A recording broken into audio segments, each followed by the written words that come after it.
Good morning and welcome to the brief on News First. I'm Shan Rampati and these are your stories trending this morning. A warning by President Maithripala Sirisena. Velesuda sentenced to death. DNA match in Seya Sadomi's murder. President Maithripala Sirisena says that if any member of the government is found to be involved in fraud or corruption, they will be removed.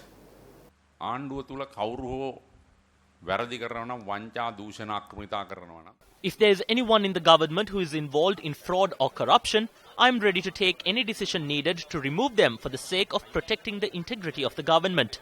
I have absolutely no issue in doing so.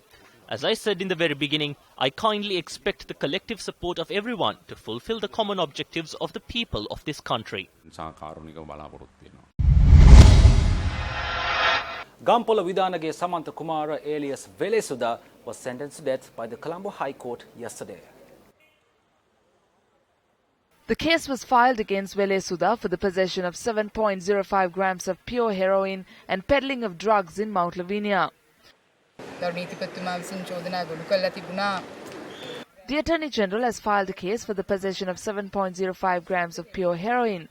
The other charge is peddling of 7.05 grams of heroin. According to the provisions in the Act, he was handed the maximum punishment, which is the death penalty, as the charges against him were proven beyond reasonable doubt. Another investigation is underway over the importation of heroin to the country. However, the investigations are yet to conclude. A separate case has been filed against Velesuda, his wife and a relative for amassing properties amounting to 170 million rupees through the drug trade. The Minuwangoda magistrate announced yesterday that the DNA samples obtained from the body of Seya Sadomi were matched to DNA samples of Saman Jailat, the brother of Dinesh Priyachanta alias Kondya, who was one of the chief suspects in the case. Now, the announcement was made yesterday when the case was taken up after considering a motion moved by the Criminal Investigations Department. The DNA report on the Seya Sadomi homicide was presented to the magistrate today by the CID. The CID documenting the report in court said that the DNA of the victim's father was obtained in order to compile a comprehensive report on the homicide. The CID presented to court the DNA report of Saman Jailat, the first suspect in the Seya Sadomi homicide. The judge decided that the DNA samples of Saman Jailat had matched with the samples obtained from the body of the victim. The World Humanitarian Summit Global Consultation got underway in Geneva, Switzerland yesterday and will conclude on the 16th of October. The Capital Maharaja Organization Limited was invited by the United Nations Office for the Coordination of Humanitarian Affairs to be represented at the global consultation.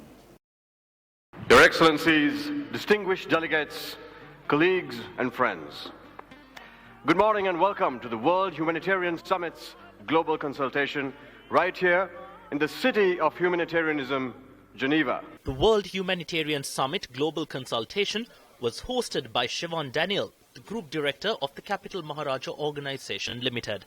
You know, I wish that you could stand here and see what I see right now. What do I see? I see an incredible group of people with the power and influence to change the destinies of the people they represent, the people you represent.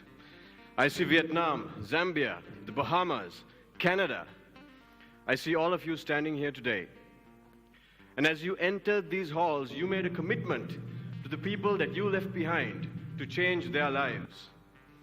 Yes, change the world is a cliche, isn't it? But just like the Apple commercial says, those who are crazy enough to think they can change the world are the ones who usually do.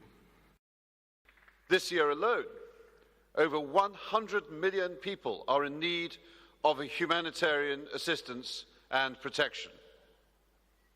If that were a country, it would be the 12th largest in the world. Humanitarian action is reaching more people in more places than ever before. Yet the number of people in need continues to escalate. If we do not act now, projections indicate that the future could be even worse. We have to catch up, we have to rethink humanitarian action. Millions of people, just since the launch of this initiative, were displaced. Millions of People lost whatever they had. The humanitarian needs increased sharply. People in line of duty gave their life. Despite tremendous efforts, we have witnessed only limited success in resolving underlying causes. And very often, humanitarian action was sort of substitute to political action. We have summarized the outcomes and aspirations emerging from the consultation process in 5 key areas, as mentioned by our Under-Secretary General earlier: dignity, safety, resilience, partnership, and finance. These are interdependent and overlapping. One alone cannot deliver the change that we need. But taken together, they can form the building blocks for a new vision for humanitarian action. And that is a wrap of the brief today. For the News First team, I'm Shanjaram Pati reminding you to stay briefed.